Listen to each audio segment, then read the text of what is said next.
a damn schedule and stick to it. Okay, so what's the rule with the schedule?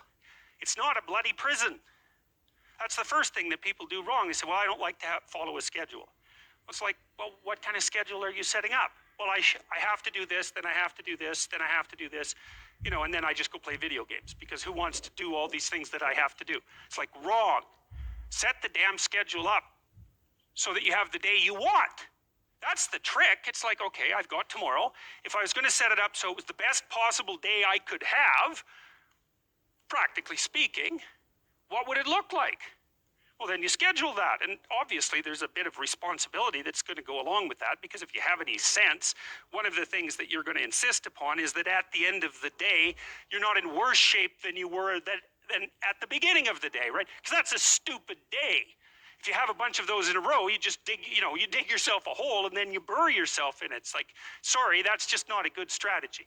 It's a bad strategy. So maybe 20% of your day has to be responsibility and obligation, or maybe it's more than that, depending on how far behind you are. But even that, you can ask yourself, okay, well, I've got these responsibilities. I have to schedule the damn things in. What's the right ratio of responsibility to reward? And you can ask yourself that, just like you'd negotiate with someone who is working for you. It's like, okay, you got to work tomorrow. Okay, so I want you to work tomorrow. And you might say, okay, well, what are you going to do for me that makes it likely that I'll work for you?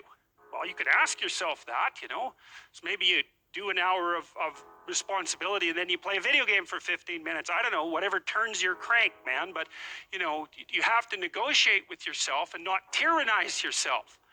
Like you're negotiating with someone that you care for, that you would like to be productive and have a good life. And that's how you make the schedule. It's like, and then you look at the day and you think, well, if I had that day, that'd be good.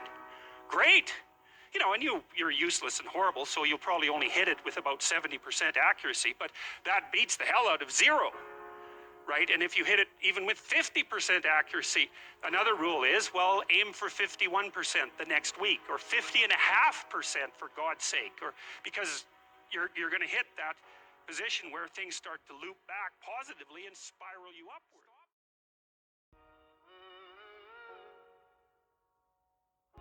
You're oppressed. God only knows why. Maybe you're too short, or you're not as beautiful as you could be, or your grandparent was a serf, likely, because almost everybody's great-grandparent was.